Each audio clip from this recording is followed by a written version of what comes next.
Good morning. Today we are going to discuss about types of MOSFET and operation of the MOSFET.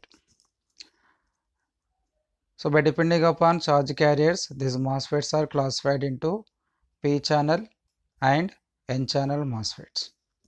In P channel MOSFETs, the conduction is due to holes, and in N channel the conduction is due to electrons. In P channel MOSFET, there is N-type substrate and source and drain regions are of P-type material. Whereas in N-channel MOSFET, the substrate is of P-type and source and drain are N-type. In P-type, the majority charge carriers are holes. In N-channel MOSFET, the majority charge carriers are electrons. And there is a gate is formed by polysilicon layer, and this polysilicon gate is insulated by silicon dioxide layer from channel. So here this silicon dioxide is acting as a good insulator between gate terminal and channel or substrate. Here the gate is insulated from the substrate, that's why these MOSFETs also called as insulated gate field effect transistors. MOSFETs also known as insulated gate field effect transistor. And MOSFETs are voltage controlled devices. That means the output current can be controlled by controlling the input voltage. That's why these MOSFETs are known as voltage controlled devices. Again, these MOSFETs are configured as enhancement mode and depletion mode MOSFET. What is enhancement mode? In enhancement mode, there is no channel exists initially. You have to enhance or develop the channel by applying gate voltage. That is, the channel is absent in the enhancement mode MOSFET. In depletion mode MOSFET, the channel is already exists in the MOSFET. It is not necessary to develop the channel in the depletion MOSFET.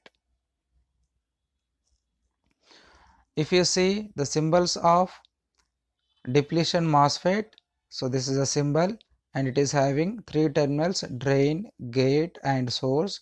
And if you observe, there is a dark path existing between drain to source. So this dark path indicates that it is a channel, a dedicated channel or dedicated path existing between drain to source. These electrons or holes can move through this channel from source to drain. Okay, so here it is not necessary to apply gate voltage to enhance the channel in depletion mode MOSFET, and this is P depletion mode PMOS transistor. So what is the difference between N channel and P channel symbols? So here in P channel a bubble is existing. This bubble indicates that inversion. So due to this channel is already existing in the depletion MOSFET, these depletion MOSFETs also called as normally on MOSFETs. And here it is the symbol of enhancement mode MOSFET. So what is the difference between previous symbols and these symbols? There is no darkened path existing in the enhancement mode MOSFET symbol.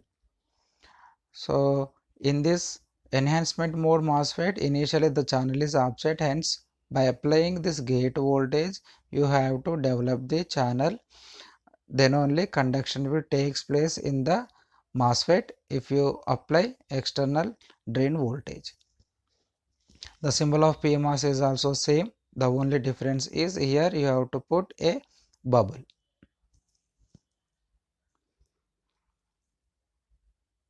These enhancement mode MOSFETs normally called as normally off MOSFETs.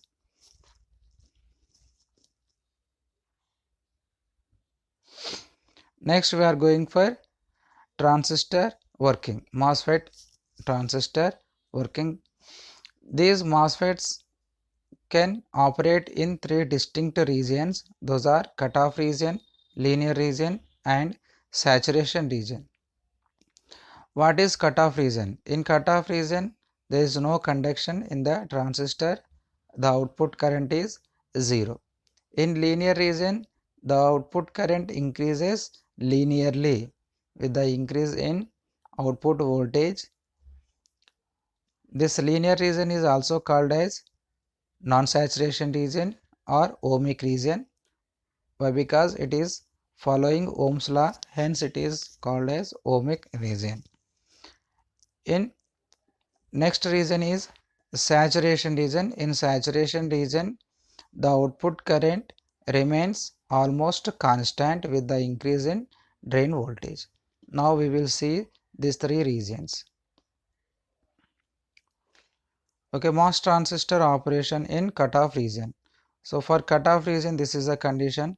So these are initial conditions. If you observe that this is p-type substrate, these two diffusions are n-type, hence we can say this is NMOS transistor. So this is p-type, it is n-type, hence it forms a p-n junction diode, hence there is a depletion layer is existing. Similarly, p-type and n-type, here it forms a p-n junction diode, hence there is a depletion layer existing. And if you see, there is no continuous path between source region to drain region. That's why we can say that this transistor is enhancement mode MOSFET. So to make conduction, you have to apply gate voltage with respect to source, then these minority charge carriers in P region will be attracted towards this gate terminal. Beneath this surface, below this surface, they can form a layer, then that layer is called as inversion layer, and that path is called as channel. So then only conduction takes place. So in cutoff region, VGS is equals to 0. This is the condition. VGS is equals to 0 or VGS is less than VT. VT is the threshold voltage. In that case, no channel will be established. Hence, no conduction takes place in this transistor if you apply drain to source voltage. That's why no current flows. So this transistor is working in cutoff region.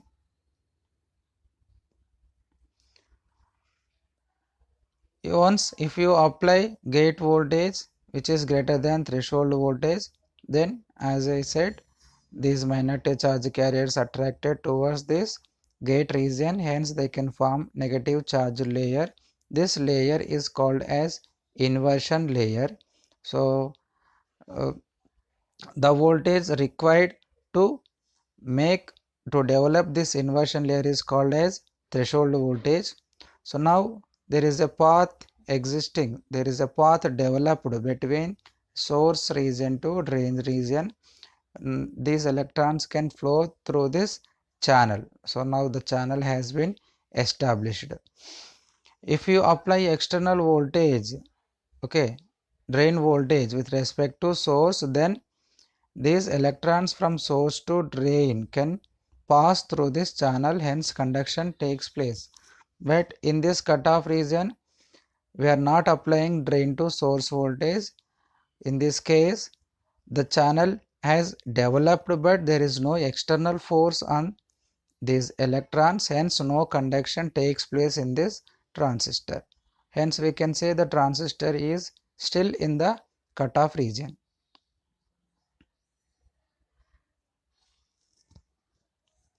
Okay.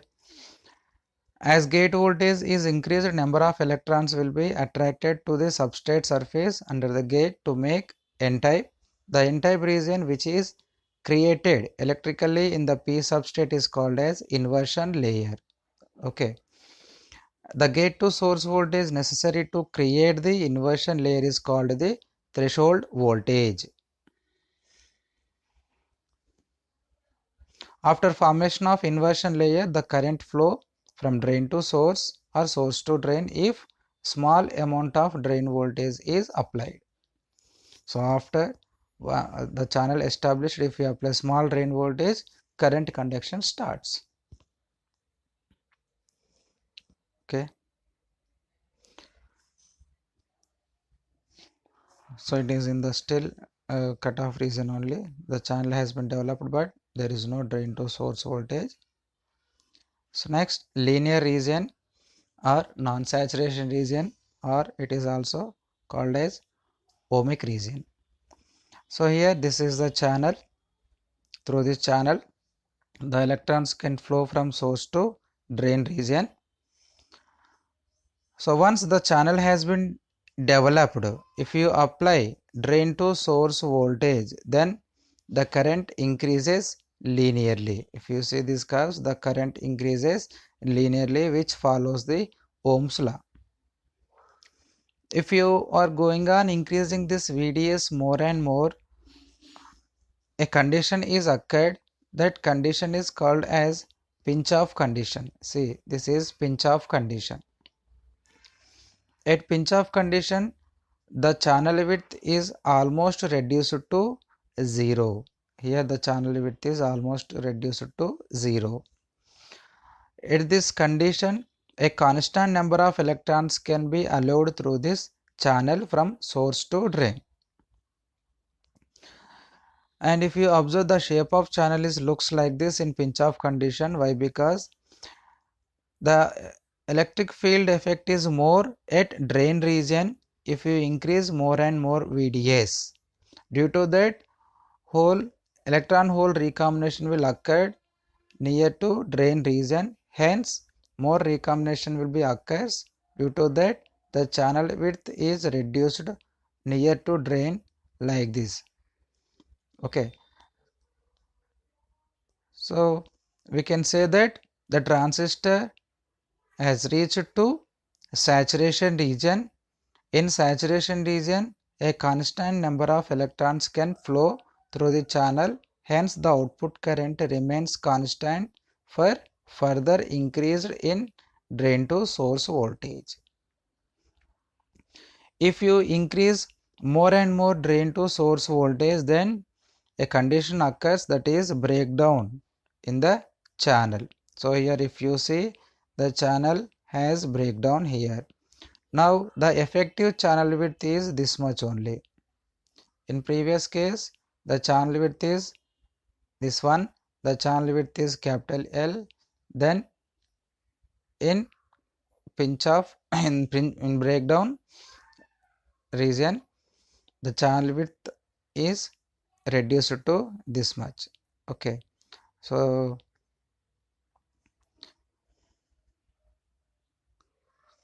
okay, next, these are the conditions for cutoff region, non-saturation region and saturation region.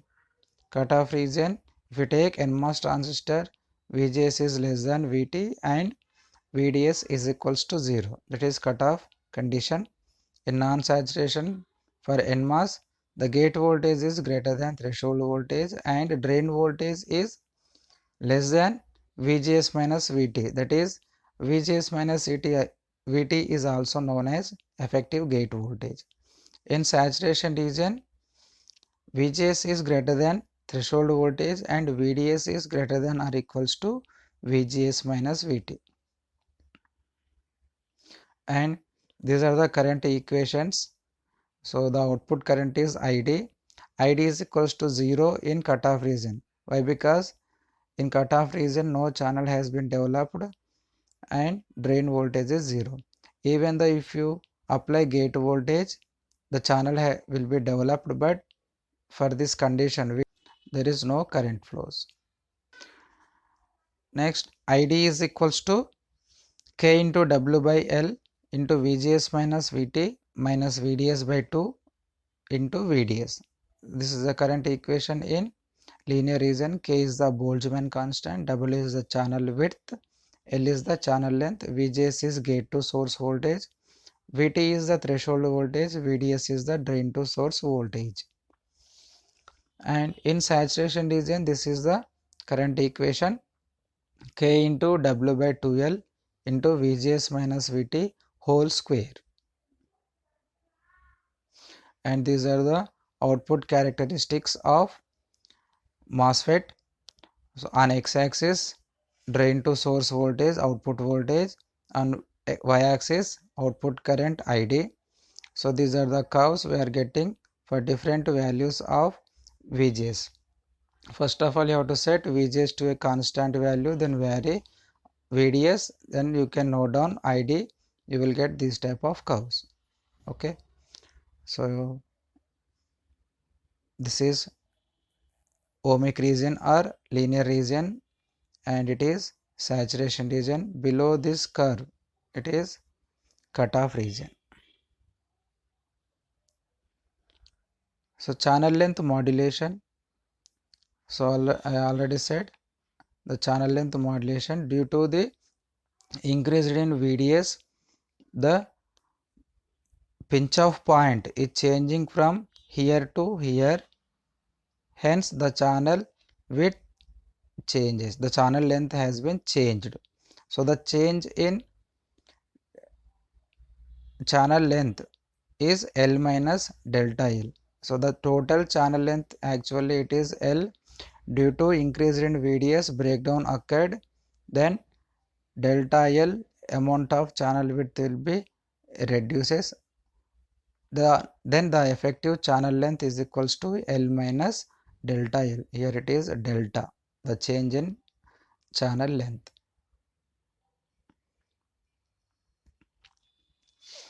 Then this is the circuit model of MOS transistor. So if you see, it is NMOS transistor, so it is a p-type substrate, this is n-type, this is n-type diffusion, and it is polysilicon gate, and it is silicon dioxide layer. So here n-type, p-type it forms p-n junction diode, here also p-type, n-type, p-n junction diode will be formed. In p-n junction diode there are capacitance effect is also there. Okay, transition capacitance, diffusion capacitance, like that. Hence there is a capacitance effect, that is, this is drain and it is substrate. So drain to substrate CDS, here source to substrate a capacitance, source to substrate CSS. Here gate and the channel is separated by silicon dioxide layer. That's why gate to channel capacitance CGC, gate to this source capacitance CGS, gate to drain capacitance CGD, and here the channel and substrate are separated by this depletion region, hence there is a capacitance CS, substrate capacitance. So like this you can observe circuit model of the MOSFET transistor.